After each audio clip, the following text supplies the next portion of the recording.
பெரியோர்களே, நல்லோர்களே, அல்லாஹ்வின் பேரருளால் சஃபர் மாதத்தினுடைய முதல் ஜும்மாவை அடைந்திருக்கிறோம். நம்மிடையே உள்ள மக்களில் பலர் இந்த சஃபர் மாதம் குறித்து என்ன நினைக்கிறார்கள் என்று சொன்னால், சஃபர் என்று சொன்னாலே பீடை மாதம், சஃபர் என்றாலே தரித்திரம் பிடித்த மாதம். இந்த சஃபர் மாதத்தில் எந்த ஒரு நல்ல காரியமும் செய்யக்கூடாது, சஃபர் மாதத்தில் கடை திறக்கக்கூடாது, சஃபர் மாதத்தில் திருமணம் செய்யக்கூடாது, சஃபர் மாதத்தில் மாப்பிள்ளை தேடி செல்லக்கூடாது, சஃபர் மாதத்தில் பெண் தேடி செல்லக்கூடாது. அப்படி அதை மீறி சென்றால் அது தரித்திரமுடையதாக மாறிவிடும், வாழ்வு கெட்டுவிடும், வியாபாரம் நடக்காது, கடை திறந்த வேகத்தில் மூடிவிடுவார் என்றெல்லாம் சொல்லி அதை நம்பி பின்பற்றுகிற மக்கள் நமக்கிடையே இன்னும் இருக்கத்தான் செய்கிறார்கள். கண்ணியத்திற்குரிய நல்லோர்களே, இந்த சஃபர் மாதத்தை பீடை மாதம், தரித்திரம் பிடித்த மாதம் என்று சொல்லி அதை நம்புகிற பழக்கம் ஈமானுக்கு முந்தைய காலத்தில், அந்த ஜாஹிலிய்யா காலத்தில் இருந்த அரபு மக்களிடத்தில் இருந்த பழக்கமாகும். சஃபர் மாதத்தை பீடை பிடித்த மாதம், ஒன்றுமில்லாத மாதம் என்று அந்த மக்கள் தான் ஒதுக்கி வந்தார்கள். இதற்கு என்ன காரணம் என்று சொன்னால், முஹர்ரம் என்பது ஒரு புனிதம் பொருந்திய மாதம், சென்ற மாதம் அல்லாஹ்வினால் பாராட்டப்பட்ட அற்புதமான மாதங்களில் ஒன்று இந்த முஹர்ரம். எனவேதான் இந்த முஹர்ரம் மாதத்தில் போர் செய்வது தடை செய்யப்பட்டது. எனவே முஹர்ரமில் யாருமே போருக்கு செல்ல மாட்டார்கள், அது குறித்த நடவடிக்கைகளிலும் ஈடுபட மாட்டார்கள். முஹர்ரம் முடிந்த கையோடு இந்த சஃபர் என்பது துவங்கிவிடும். இந்த சஃபர் மாதம் வந்துவிட்டால், சஃபர் பிறை பிறந்ததுமே மக்கள் எல்லாம் போருக்கு ஆயத்தமாகி புறப்பட்டு சென்று விடுவார்கள். வீடுகள் எல்லாம் காலியாகிவிடும். எனவே சஃபர் என்று சொன்னால் காலியானது, வெறுமை, ஒன்றுமில்லாதது, இவைகளுக்கெல்லாம் சொல்லப்படுகிற ஒரு சொல்லாடல் இந்த சஃபர்.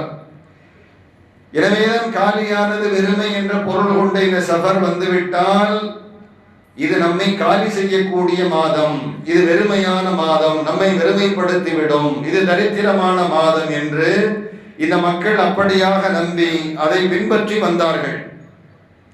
அது இன்றும் நம்முடைய மக்களிடத்தில் பழக்கத்தில் இருப்பதை நாம் பார்க்கிறோம். குறிப்பாக நம்முடைய வீட்டு பெண்கள் இதன் மீது அதீத நம்பிக்கை. சஃபர் மாசம் ஒண்ணு மாப்பிள்ளை பார்க்க போகக்கூடாது, கல்யாணம் பண்ணக்கூடாது, அப்படியே முன்னதாக பேசி போட்டு இந்த மாதத்தை தெரியாமல் இந்த மாசத்துல கல்யாணம் முடிவு பண்ணா கூட இந்த டேட்டை மாத்தி வைக்கிறவங்க நிறைய பேர் இருக்காங்க. தெரியாம சஃபர்னு தெரியாம நாங்க முடிவு பண்ணிட்டோம், இங்கிலீஷ் மாசத்தை பார்த்து முடிவு பண்ணிட்டோம் அப்படின்னு சொல்லக்கூடிய மக்கள் இருக்கிறார்கள். அதை மாற்றி வைத்த நிகழ்வும் உண்டு. கண்ணியத்திற்குரிய சகோதர பெரியோர்களே, அது மட்டுமல்ல, அரபு மக்களிடத்தில், ஜாஹிலிய்யா காலத்தில் இருக்கும் மக்களிடத்தில் இப்படி ஒரு எண்ணமும் இருந்தது, கொள்கையும் இருந்தது.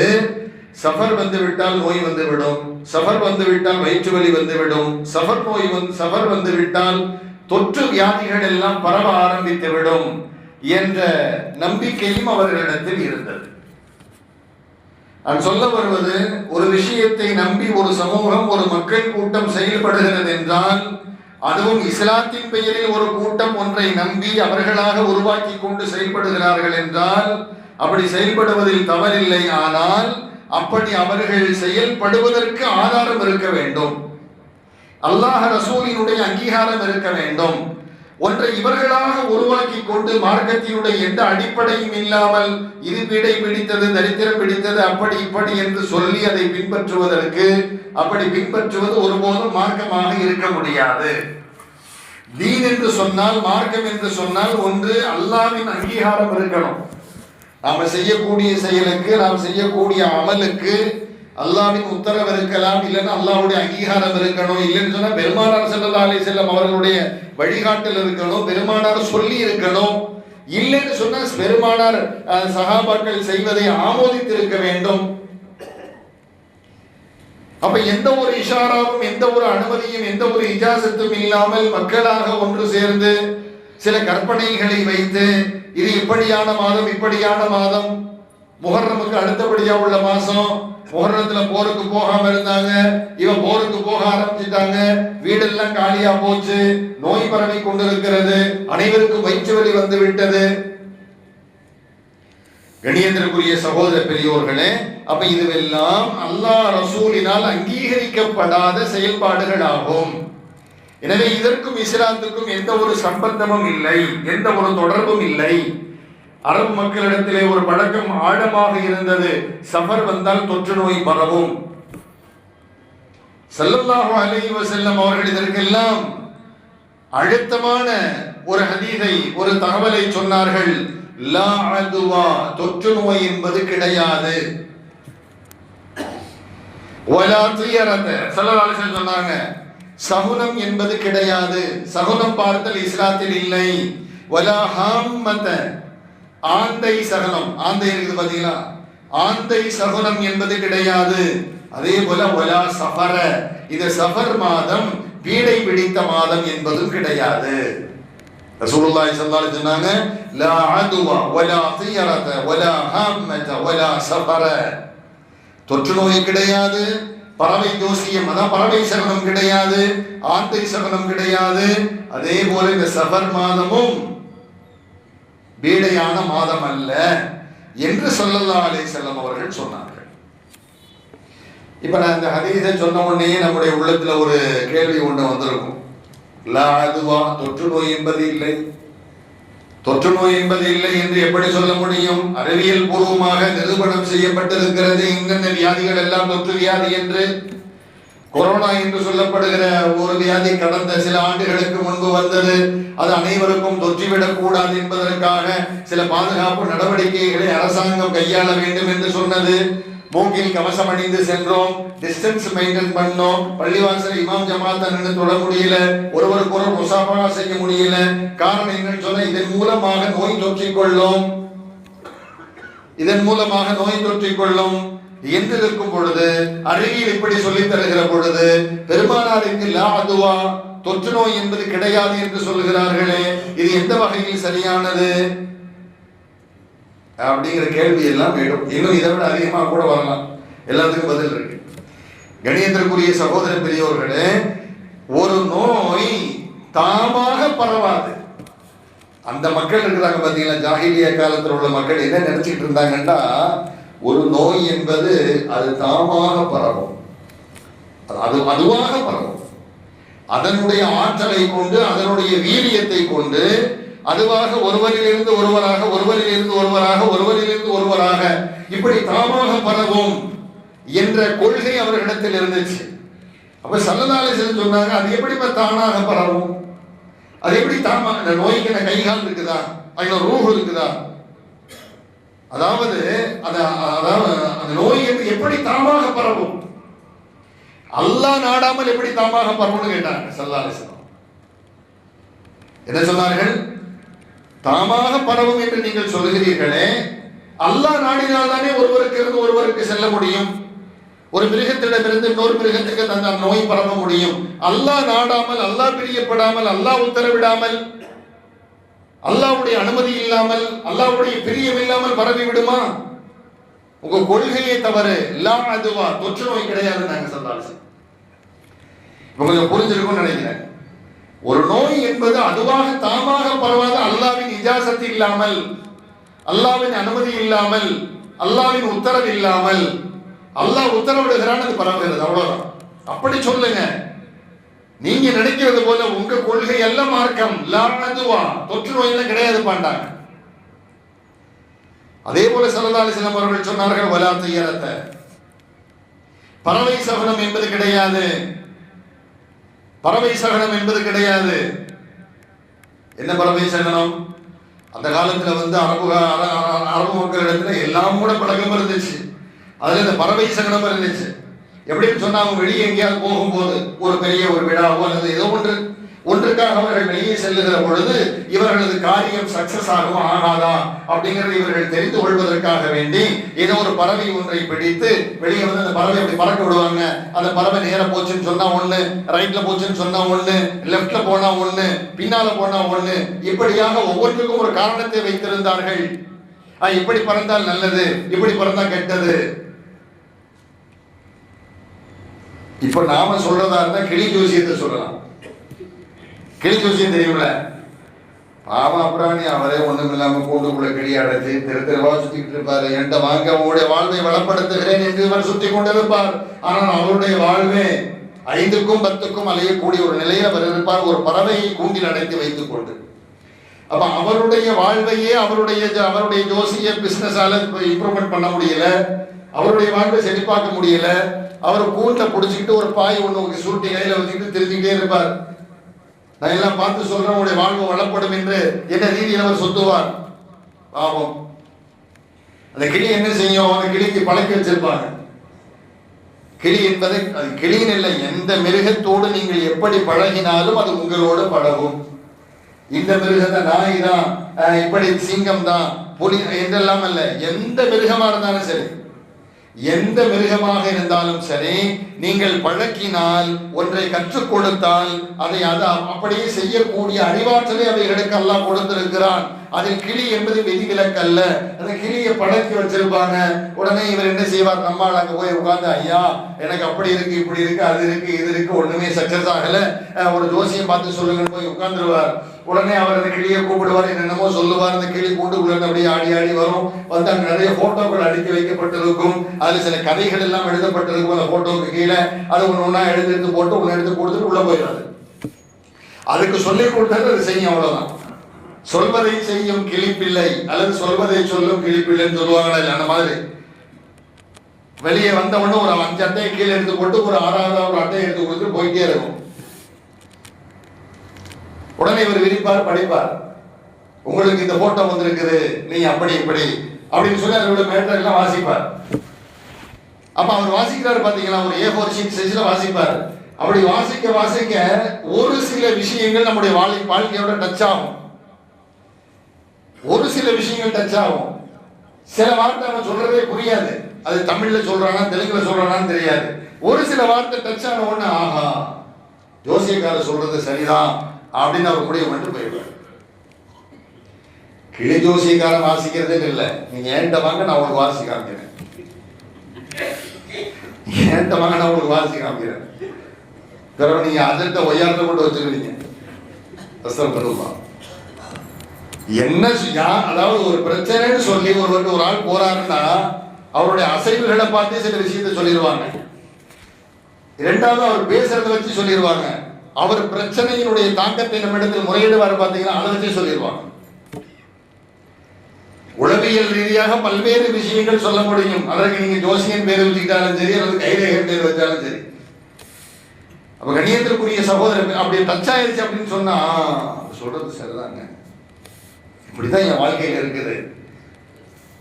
இது கூடாது நபி ஸல்லல்லாஹு அலைஹி வஸல்லம் அவர்கள், இதை நம்பாதீங்க. அடுத்ததாக பெருமானார் சொன்னாங்க, வலா ஹாமத, ஆந்தை சகுனம் என்பது இல்லை. ஆந்தை சகுனம் என்னன்னு, அந்த காலத்துல இறந்தவரின் உயிர் அதனுடைய அந்த ஆவி பறவையாக வரும் என்ற நம்பிக்கை அந்த மக்களிடத்தில் இருந்துச்சு. பறவை வடிவில் என் தந்தை வந்தார், பறவை வடிவில் இறந்த உடனே எங்க அம்மா வந்தாங்க, வாசல்ல நின்று அது கத்திக்கிட்டு இருந்துச்சு, எங்க அம்மா எப்பவுமே வாசல்ல உட்கார்ந்தா சாப்பாடு கேட்பாங்க அப்படிங்கிற மாதிரி ஒரு நம்பிக்கை அவர்களுக்கு இருந்தது. ஸல்லல்லாஹு அலைஹி வஸல்லம் வலா ஹாமத, ஆந்தை சகனம் என்பது இஸ்லாத்தில் இல்லை. அடுத்ததாக பெருமானார் சொன்னார்கள், வலா சஃபர, இந்த சஃபர் என்பது பீடையான மாதம் அல்ல. சஃபர் என்பது அற்புதமான மாதம். இன்னொரு ஹதீஸ்ல சொன்னாங்க, காலத்தை ஒதுக்காதீர்கள், காலத்தை திட்டாதீர்கள். காலம் என்பது அல்லாஹ். அல்லாஹ் சொல்றான், காலமாக நான் இருக்கிறேன், காலமாக நான் இருக்கிறேன். காலத்தை ஒதுக்கினால் என்னை ஒதுக்கிற மாதிரி, காலத்தை திட்டினா என்னை திட்டுற மாதிரி. அல்லாஹ் குர்ஆன்ல சொல்றான், வல் அஸ்ர், காலத்தின் மீது சத்தியமாக. அல்லாஹ் ஒரு வஸ்துவின் மீது சத்தியம் இடுகிறான்னு சொன்னா அது ஒண்ணுமில்லாத விஷயத்தை அல்லாஹ் சத்தியமிட மாட்டான். காலம் என்பது ஒரு பவர்ஃபுல்லான ஒரு அமைப்பு. காலம் கண் போன்றது என்பார்கள் அல்லவா, காலம் பொன் போன்றது, கடமை கண் போன்றது இல்லையா. இந்த காலம் என்பது பொன் போன்றது, அது விலை மதிக்க முடியாத ஒன்று. இந்த ஜும்மா போயிருச்சுன்னு சொன்னா இந்த ஜும்மா நமக்கு மீண்டும் வராது. இந்த ஜும்மா நம்ம மிஸ் பண்ணிட்டோம்னு வைங்களேன், இந்த ஜும்மா என்ற காலத்தை நாம் தவற விட்டு விட்டால் இந்த ஜும்மா மறுபடி வருமா? இதே ஜும்மா மறுபடி வருமா? வராது. இல்ல அடுத்த வாரம் வருது, அது வேற ஜும்மாப்பா. அது ஒரு ஜும்மா, ஒரு காலம், ஒரு நேரம் நம்மை விட்டு கடந்தால் கடந்தது கடந்ததுதான். யாரோ ஒருவன் சொன்னது போல நடந்தாதான் முடிஞ்சா முடிஞ்சு போச்சுன்னு சொல்லுவாங்க. அந்த மாதிரி அவன் புரிஞ்சு வச்சிருக்கிறான். ஒன்று வந்து நடந்து முடிந்தால் அது முடிந்ததுதான், முடிஞ்சு போச்சு. இனி நடக்கவிருப்பது புதிதாக நடக்கக்கூடியதுதான். 1000 வெள்ளிக்கிழமைகள், 1000 ஜும்மாக்கள் வரலாம், 1000 ஞாயிற்றுக்கிழமைகள் வரலாம். நாம சுழன்று சுழன்று வருகிறது இல்லை, வருவதெல்லாம் புதிது, வருவதெல்லாம் புதிது, வருவதெல்லாம் புதிது. கண்ணியத்திற்குரிய சகோதர பெரியோர்களே, எனவே காலம் என்பது அது அல்லாஹ்வினால் வடிவமைக்கப்பட்ட அற்புதமான ஒரு அமைப்பு. அதை நாம் பயன்படுத்திக் கொள்ள வேண்டும். இங்க தொற்று நோய் கிடையாது என்பதால் எப்படி வேண்டுமானாலும், நான் விஷயத்துக்கு வர்றேன், தொற்று நோய் கிடையாது என்பதால் நாம் எப்படி வேண்டுமானாலும் நடந்து கொள்ளலாம், எந்த ஒரு பாதுகாப்பு ஏற்பாடும் செய்யாமல் இருக்கலாம் என்பது பொருளா? இல்லை. அப்ப ஸல்லல்லாஹு அலைஹி வஸல்லம் சொல்லிட்டாங்களே, பெருமானாருடைய ஹதீஸ்ல உங்களுக்கு நம்பிக்கை இல்லையா? இல்ல, அதுவா ஸல்லல்லாஹு தெளிவா சொல்லிட்டாங்க, தொற்று நோய் என்பதே இல்லை. அப்ப அப்படி இருக்கிற பட்சத்தில் நீங்க தூசுகள் எல்லாம் படக்கூடாது, நோய் தொற்றக்கூடாதுன்னு சொல்லி மூக்க மறைச்சிக்கிட்டு இருக்கிறோம், டிஸ்டன்ஸ் மெயின்டைன் பண்றோம். வருமுன் காப்போம் என்பது இஸ்லாத்தில் இல்லையா? இஸ்லாம் தான் வருமுன் காப்போம் என்ற திட்டத்தை அறிமுகம் செய்தது, தெரியுமா? அப்ப இந்த கேள்விக்கான பதிலை இந்த ஹதீஸினுடைய 2வது பாகத்துல ஸல்லல்லாஹு அலைஹி வஸல்லம் சொல்றாங்க. என்ன சொன்னாங்க தெரியுமா?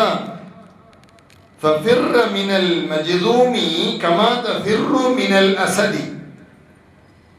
ஃபஃபிர்ர மினல் மஜ்தூமி, தொழுநோயாளியை பார்த்து நீங்கள் தொழுநோயாளியை கண்டதும் அவரிலிருந்து நீங்கள் விருந்தோடுங்கள். ஃபஃபிர்ரு, தொழுநோயாளி தெரியுமா? குஷ்டவியாதி. அந்த குஷ்டரோகிகளை பார்த்தால் நீங்கள் விரண்டோடுங்கள். எப்படி விரண்டோடணுமா? கமாந்த ஃபிர்ரு மினல் அஸதி. அஸத்னு சொன்னா சிங்கம். சிங்கத்தை கண்டால் நீங்கள் எப்படி விரண்டோடுவீர்களோ அதுபோன்று தொழுநோயாளியிலிருந்து நீங்கள் விரண்டோடுங்கள் என்று பெருமானார் ஸல்லல்லாஹு அலைஹி வஸல்லம் அவர்கள் சொன்னார்கள். அப்ப இதுக்கு என்ன விளக்கம்? முஹத்திஸ்கள் என்ன சொல்றாங்க தெரியுமா? ஒரு நோயை பார்த்தால் உங்களுக்கு அகோரமாக தெரிகிறது, அருவருப்பாக தெரிகிறது, அதனால் உங்களுக்கு பாதிப்பு ஏற்பட்டு விடும் என்று நினைக்கிறீர்கள். அல்லது இப்போ உள்ள சயின்ஸே சொல்லுது, மருத்துவ அறிவியலே சொல்லுது, அதனால் நோய் தொற்றிக் கொள்ளக்கூடிய வாய்ப்பு இருக்கிறது என்று சொல்லப்படுகிறது என்றால் என்ன செய்யணும்? முன் எச்சரிக்கை நடவடிக்கையாக, முன் பாதுகாப்பாக, வருமுன் பாதுகாப்போம் என்ற திட்டத்தின் அடிப்படையில் நீங்க அதிலிருந்து கொஞ்சம் தவிர்த்திருங்கள், டிஸ்டன்ஸ் மெயின்டைன் பண்ணுங்க என்பதை ஸல்லல்லாஹு அலைஹி வஸல்லம் இந்த லா அதுவான்னு சொல்லக்கூடிய ஹதீஸினுடைய கடைசியிலே சொல்லி தரலாம்.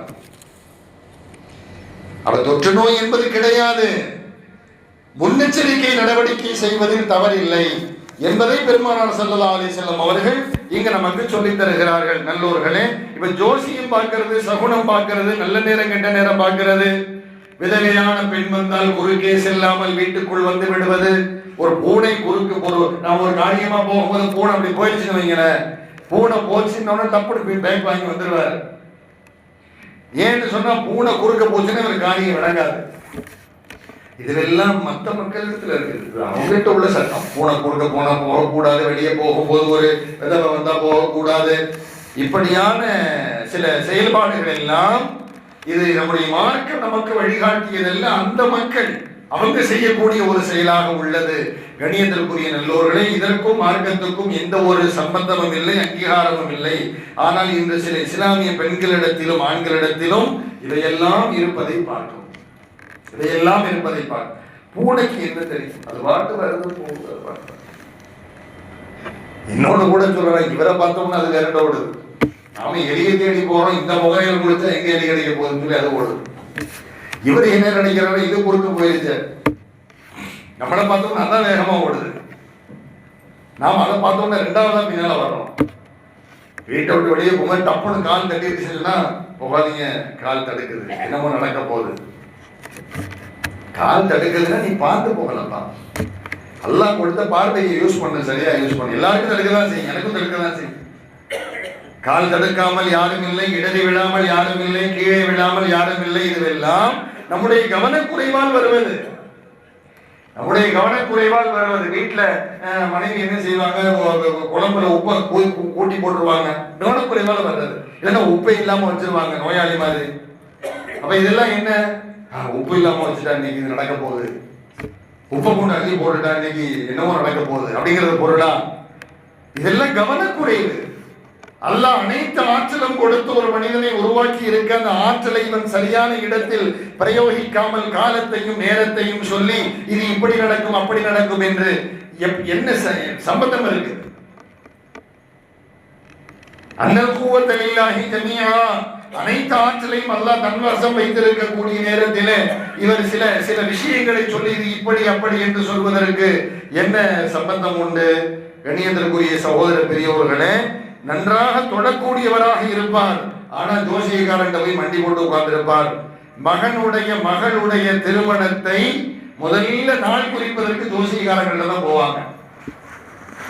இப்போ பொதுமக்கள் என்ன பழக்கம் தெரியுமா, ஆலிம்களையும் ஜோசியக்காரனா மாத்திட்டாங்க.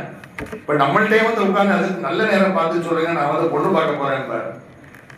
நான் சொல்லிடுறது பஜல் தொழுதுட்டு போங்க, அன்னைக்கு நல்ல நாள் தான். பஜல் தொழுதீங்களா, தாராயிட்டு அப்ப போங்க, முடிஞ்சு. அந்த நாளுக்குள்ள உங்களுக்கு நல்ல நாள் தான். பஜல் தொழுதலையா, அப்ப நாளைக்கு போங்க, இன்னைக்கு போக வேண்டாம். ஏன் இன்னைக்கு சரியில்லை?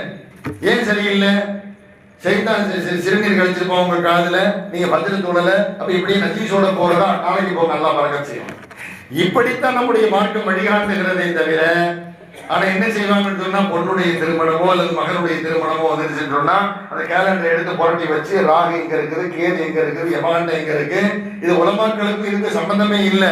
அதனால இந்த ஆலிம் சார் சரியில்லைன்னு சொல்லி என்ன செய்வாங்கன்னா, பக்கத்துல எங்காவது கோயில் இருந்துச்சுன்னு சொன்னா அங்க உள்ள ஐயரை சந்திச்சு கேட்கக்கூடிய இஸ்லாமியர்களும் இருக்கிறார்கள். ஏன்னா அவங்களுக்கு தான் அதுல நிறைய தெரியும், அந்த வரையும் அவங்களுக்கு தான் தெரியும். அவங்க கட்ட கட்டமா போட்டு பார்த்துட்டு அப்படி இப்படின்னு சொல்லி ஏதாவது காசை வாங்கிட்டு கதையை முடிச்சுட்டு போயிட்டே இருப்பார். எந்த கட்டம் போட்டாலும் சரி, அல்லாஹ் ஒரு கட்டம் போட்டு வச்சிருக்கிறான், அதுக்குள்ளதான் நாம இருக்க முடியும். அதை தாண்டி நம்ம போக முடியாது. கண்ணியத்திற்குரிய நல்லவர்களை, துஆவை மிஞ்சிய ஆயுதம் இந்த உலகத்தில் எதுவுமே இல்லை. அதனாலதான் ஸல்லல்லாஹு அலைஹி வஸல்லம் சொன்னாங்க, அத்துஆஉ சிலாஹுல் முஃமின், முஃமினுடைய ஆயுதமே துஆ. ஒன்றை நாடி செல்லுகிறீர்களா, ஒரு 2 ரகாத் தொழுது அல்லாஹ்ட்ட துஆ செஞ்சுட்டு போங்க. அந்த துஆல ஒரு 2 சொட்டு கண்ணீர் விடுங்க. அது ஹைராக இருந்தால் அல்லாஹ் உங்களுக்கு அதை சிறப்பாக்கி தருவான். அதுல ஹைர் இல்லைன்னு சொன்னா உங்க துஆ பரக்கத்துல அல்லாஹ் அதுல இருந்து உங்களை பாதுகாத்துருவான். இதுதான் இஸ்லாம் சொல்லி தருகிறது தவிர, ராகு என்பதும் கேது என்பதும் யமகண்டம் என்பதும் நல்ல நேரம் என்பதும் கெட்ட நேரம் என்பதும் இதெல்லாம் கேலண்டர் நல்ல சேல்ஸ் ஆகிறதுக்கு, அந்த மக்களிடத்துல விற்பனை ஆகிறதுக்கு உதவியாக இருக்குமே தவிர, இஸ்லாமிய அகீதாவின்படி, இஸ்லாமிய கொள்கையின்படி, பெருமானாரின் வழிகாட்டுதலின்படி இதற்கும் அதற்கும் சம்பந்தமே இல்லை. இஸ்லாமியர்கள் எத்தனையோ பேர் மகனுக்கு என்ன செய்யறாங்கன்னு சொல்ல நல்ல நேரம் பார்த்து கல்யாணம் பண்ணி வைக்கிறாங்க, பிறகு ஏதாவது நடந்துருது. இல்லை நல்ல நேரம் பார்த்தானே பண்ணி வச்சேன், இப்ப கேட்பமா கேட்க மாட்டோமா? நல்ல நேரம் பார்த்தானே பண்ணி வச்சேன், யமகண்டம் பார்த்து தானே கல்யாணம் பண்ணி வச்சேன், ஏன் கல்யாணம் இந்த மாதிரி மண்ணா போச்சு? அப்ப என்ன சொல்றது? கணியத்திற்குரிய நல்லவர்களை, காலம் அதுபாட்டு வருது போது அல்லாஹ் அதை படைச்சிருக்கிறான், அதை போட்டு நாம ஏன் திட்டுவாங்க? அல்லாஹ் நமக்கு கொடுத்த அறிவை மார்க்கத்தோடு இணைத்து என்னென்ன காரியத்தை செய்ய வேண்டும் அதை செய்யறதை விட்டுட்டு, கண்ணியத்திற்குரிய சகோதர பெரியவர்களே, அல்லாஹ் குர்ஆனிலே சொல்லுகிறான், யாருமே மறைவானதை அறிய முடியாது. ஒரு பெரிய அரசர் ஒருவர் தான், ஒரு பெரிய அரசர், பெரிய ராஜா, மன்னர். அவருடைய அவைக்கு ஒரு ஜோசியக்காரர் வந்திருக்கிறார்.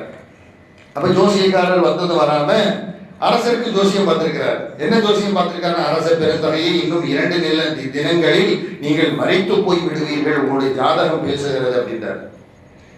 இந்த 2 நாள்ல நீங்க செத்து போயிருவீங்க, உங்க ஜாதகம் பேசுது, ஜாதகத்தில் உள்ள கட்டம் அப்படிதான் சொல்லுது அப்படின்ட்டார். உடனே ஜாதக கட்டம் சரியில்லையே, அவருக்கு கையும் உடல காலம் உடல. எந்த அளவுக்கு மன்னர் ஒரு கம்பீரமாக தன்னுடைய ஆசனத்தில் அமர்ந்து காட்சி தருவாரோ, அன்று கம்பீரம் எல்லாம் இழந்து ஒரு மாதிரி ஆயிட்டார். அவர் சொன்ன உடனே 2 நாள் தான் உயிரோடு இருப்பார். என்ன அர்த்தம்? இப்ப மந்திரி எனக்குமே கொஞ்சம் அறிவாளியா தான் இருப்பார். அரசர் அப்படி இப்படி இருந்தாலும் கூட மந்திரி கொஞ்சம் அறிவாளியா தான் இருப்பார், பீர்பல் மாதிரி. அப்ப அந்த மந்திரி பெருந்தகை சொன்னாரா, ஜோசியக்காரரை பார்த்து சொல்லியிருக்காரு, ஜோசியரையும் உங்க ஜாதகத்தை இங்க எடுங்க. அவர் மூட்டையில இருந்து எடுத்து கொடுத்தார். அப்ப உங்க ஜாதகத்தை பார்த்து சொல்லுங்க, நீங்க எத்தனை நாள் உயிரோடு இருப்பீங்க? அவன் சொன்னா நான் 100 வயதை தொடும் வரைக்கும் இருப்பேன் என்று என்னுடைய ஜாதகம் சொல்லுகிறது. காரணம் என்னவென்றால் நான் இந்த நட்சத்திரத்தில் பிறந்தேன், இந்த நட்சத்திரத்தில் பிறக்கல, அதனால எனக்கு இப்படி என்னுடைய ஆயுள் நீளமானது 100 ஆண்டு காலம் உயிரோடு இருப்பேன். அப்படியா? மந்திரி என்ன தெரியுமா செஞ்சாரு? இடுப்புல கடந்த வாழை உருவி 2ஆ வெட்டிட்டார். அவன் செத்து போயிட்டாங்க இல்லையா? அரசர் பயப்படுறாரு. எப்ப கொலையை பண்ணிட்டு அரண்மனையில அரச பெருந்தகை உங்களுக்கு பாடம் நடத்துகிறேன். இவன் என்ன சொன்னா? உங்களை பார்த்து என்ன சொன்னா? 2 நாள்ல போயிருவேன். இவன் என்ன சொன்னா? 100 வயசு வரைக்கும் நான் இருப்பேன். போயிட்டானே, நீங்க இருக்கிறீங்களே. அப்பதான் அவனுக்கு அறிவே திறக்கிறது, அறிவு வாசலே அப்பொழுதுதான் திறக்கிறது. அப்படியா? இதெல்லாம் பொய்ப்பு தராடக்கார பெயர்களான அவர் புரிஞ்சுக்கிட்டார். கணியத்திற்குரிய நல்லவர்களே, அல்லாஹ் திருமறையில் பேசுகிறான், குல் நபியே நீங்கள் சொல்லுங்கள், லா யஅலமு மன் ஃபிஸ் ஸமாவாதி வல் அர்தில் கைபி இல்லல்லாஹ், வானம் பூமியில் உள்ளோரில் அல்லாஹ்வை தவிர மறைவானதை யாருமே அறிய முடியாது. மறைவானது யாருக்கு தெரியும்? அல்லாஹ்வுக்கு தான் தெரியும். அல்லாஹ் நாடியவர்களுக்கு தெரியும். கணியத்திற்குரிய சகோதர பெரியவர்களை ஸல்லல்லாஹு அலைஹி வஸல்லம் சொல்றாங்க, மன் தஅரஃபன் ஃபஸஅலஹு அன் ஷைஇன் லம் துக்பல் லஹு ஸலாத்துன் 40 லைலா. எவர் ஜோசியக்காரனிடத்தில் சென்று, பறவை ஜோசியம், கிளி ஜோசியம், எந்த ஜோசியம் இருந்தாலும் சரி, கைரேகை ஜோசியம், எந்த ஜோசியக்காரன் நீங்க போய் அவன்கிட்ட போய் உட்கார்ந்து அவன் சொல்றது நீங்கள் உண்மை என்று நம்பினால் 40 தினங்களினுடைய தொழுகை ஏற்கப்படாது. 40 நாட்களினுடைய தொழுகை ஏற்கப்படாது என்று ரசூலுல்லாஹி ஸல்லல்லாஹு அலைஹி வஸல்லம் சொன்னாங்க. சில பேர் சொல்லுவாங்க, அதற்கு நீங்க இவ்வளவு தூரம் பேசுறீங்களே, சில ஜோசியக்காரங்க சொல்றது உண்மையா நடந்து போயிருது, உண்மையா நடக்குது, அதுக்கு என்ன பண்றது அப்படின்னு கேட்பாங்க. அவர்கள் சொல்வது உண்மையாக நடக்கிறது என்பது கிடையாது. அல்லாஹ் நாடினால் நடக்கும், அவ்வளவுதான். ஜோசியக்காரன் சொல்லிலாம் எதுவுமே நடக்காது. கண்ணியத்திற்குரிய நல்லோர்களே, பிரச்சனையை நாம சொல்றதுக்கு போறோம். நான் முதல்ல சொன்னது மாதிரி உங்களுடைய உடல் மொழியை வைத்து அவன் ஒரு கற்பனையா ஒண்ணு சொல்லுவான், ஆமாங்க நீ சொல்றது சரிதான் அப்படின்பாரு. இவங்க சொல்றத வச்சு அவன் சொல்லுவான், கரெக்டா சொல்றாரு. சில பேர் சொல்லுவாங்க, இல்ல இல்ல நான் எதுவுமே அவன்கிட்ட சொல்லவே இல்லை, என்னைய பத்தி நான் அறிமுகமே படுத்தல, நீங்க இதுக்கு தானே வந்திருக்கிறீங்க, இதை செய்ய தானே வந்திருக்கிறீங்க அப்படின்னு சொன்னாலே எனக்கு கையெல்லாம் விளவளத்து போச்சு, விளவளத்து போச்சு. எல்லாம் ஒரு கணிப்புல சொல்றது, யாருக்கும் தெரியாது. நீங்க கண்ணியத்திற்குரிய சகோதர பெரியோர்களே, அல்லாஹ்வை தவிர யாரும் எதையும் அறிய முடியாது. எல்லாம் ஒரு கணிப்பு தான். இந்த உலகத்துல மனிதன் சாதிக்காத சாதனைகளா, மனிதன் செய்யாத கலை, மனிதன் கற்காத கலைகளா, எல்லாத்துக்கும் வழி இருக்குது. உடனே இவருக்கு கை காலெல்லாம் விளவலத்து போய் அப்படி இப்படி அது அவர் சொல்றது சரிதான் சரிதான் சரிதான் அப்படின்னு ஈமான் கொள்ள ஆரம்பிச்சிருவார். ஆயிஷா ரலியல்லாஹு அன்ஹா அவர்கள் கூட இந்த மாதிரி ஒரு சந்தேகம், ஒரு கேள்வி கேட்டாங்க. பெருமானார் ஸல்லல்லாஹு அலைஹி வஸல்லம் அவர்களிடத்திலே இந்த ஜோசியக்காரர்களை பத்தி கேட்டாங்க. ஜோசியக்காரர்கள் சொல்வதை பற்றி நாயகமே நீங்கள் என்ன நினைக்கிறீர்கள்? ஸல்லல்லாஹு அலைஹி வஸல்லம் சொன்னாங்க, லைஸ பிஷையின், அதெல்லாம் ஒன்றும் இல்லை மாட்டாங்க, அதெல்லாம் ஒன்றுமல்ல, அதெல்லாம் ஒரு பொருட்டாக எடுத்துக் கொள்ள கூடாது. லைஸ பிஷையின், அது ஒன்றுமல்ல, அது ஓரங்கட்டு அப்படிங்கிற மாதிரி ஸல்லல்லாஹு அலைஹி வஸல்லம் சொன்னாங்க. ஃபகாலு யா ரசூலல்லாஹ், சஹாபாக்கள் கேட்டார்கள், இன்னஹும் யுஹத்திஸூன அஹ்யானன் பிஷையின் ஃபயகூனு ஹக்கன், நாயகமே சில வேளைகளில் ஜோசியக்காரர்கள் எல்லாம் சொல்வது அது உண்மையாக நடந்து விடுகிறது. நாம் சொல்றோமா இல்லையா? சஹாபாக்கள் அந்த நேரத்தில் கேட்டாங்க, இந்த ஜோசியக்கார பெயர்கள்லாம் சொல்றது சில நேரம் உண்மையா நடந்தது நாயகமே, அது எப்படி? ஃபகால் ரசூலுல்லாஹி ஸல்லல்லாஹு அலைஹி வஸல்லம் சொன்னாங்க, தில்க கலிமத்து மினல் ஹக்கி யக்தஃபுஹா மினல் ஜின்னி, அவர்கள் சொல்வது அது உண்மைதான். உண்மையான சொல் என்பது, அந்த உண்மையான சொல் என்பது யக்தஃபுஹா மினல் ஜின்னி, ஜின்களிடமிருந்து ஜோசியக்காரர்கள் எடுத்துக்கொண்டதாகும். ஃபயகுர்ருஹா பி உதுனி வலியிஹி, அந்த ஜின்னானது தனது ஜோசியக்கார நண்பனிடத்திலே சில உண்மைகளை சொல்லி விடுகிறது. ஃபயஹ்லிதூன மஅஹா மிஅத கர்பத்தின், அந்த ஜோசியக்காரர்கள் ஜின்னிடமிருந்து கேட்ட உண்மை ஒன்றை வைத்துக் கொண்டு அதில் 100 பொய்களை கலந்து மக்களிடத்திலே பரப்புவார்கள். இதுதான் அல்லாஹ் தஆலா குர்ஆன்ல சொல்றான். இப்படி ஜின்கள் பேசுவதை, ஜின்கள் மலக்குமார்கள் உலகத்துல என்னென்ன நடக்குது நடக்கல அப்படிங்கறத மலக்குமார்கள் பேசிக்கிட்டு இருப்பாங்க. உலகத்துல யார் யாருக்கு என்னென்ன நடக்கும், எந்தெந்த நேரத்தில் நடக்குங்கிறத மலக்குமார்கள் பேசி கொண்டிருப்பார்களாம். அப்படி பேசி கொண்டிருப்பதை ஜின்கள் ஒட்டு கேட்பார்கள். சூரத்துல் ஜின்ல வருது, நீங்க எடுத்து பாருங்க, சூரத்துல் ஜின்ல வருது. மலக்குமார்கள் உலகத்தில் நடைபெறுகிற, உலகத்தில் யார் யாருக்கு என்னென்ன செய்யணும்னு அல்லாஹ் அவங்களை சொல்லியிருப்பான் தெரியுமா? அதெல்லாம் மலக்குமார்கள் பேசிக் கொண்டிருப்பதை இந்த ஜின்கள் ஒட்டு கேட்டுட்டு வந்து, இந்த ஒட்டு கேட்ட தகவல், இது உண்மைதான், ஒட்டு கேட்ட தகவல் இந்த துணியால நடமாடுறாங்களா இல்லையா ஜோசியக்காரங்க, இந்த ஜோசியக்காரனுக்கு யாருக்கு கொஞ்சம் நெருக்கமா இருப்பான், அவன்கிட்ட வந்து சொல்லிடுவான் அந்த ஜின். இவன் என்ன செய்வானா, அதை உள்வாங்கி அதுல 100 பொய்களை கலந்து மக்களிடத்தில் சொல்லுவான். இப்படி ஜின்கள் ஒட்டு கேட்பதும் கூட இப்பொழுது தடை செய்யப்பட்டு விட்டது என்று குர்ஆன் பேசுகிறது. ஒரு காலத்துல கேட்டுட்டு இருந்தாங்க, மலக்குகள் பேசுறது, ஜின்கள் ஒட்டு கேட்கிறது இருந்துச்சு. ஆனா இப்ப அது இல்லை. இப்ப அந்த வாசகம் அடைபட்டு விட்டது, அல்லாஹ் தடை செய்து விட்டான். சூரத்துல் ஜின்ல அல்லாஹ் தஆலா பேசுகிறான். கண்ணியத்திற்குரிய நல்லோர்களே, எனவே சத்தியத்தை புரிந்து வாழ்பவர்களாக மூட பழக்க வழக்கங்களில் இருந்து அல்லாஹ் நம்மையும் நம்முடைய ஈமானையும் பாதுகாப்பானாக. வாஹிர் தஅவானா அல்ஹம்துலில்லாஹி ரப்பில் ஆலமீன்.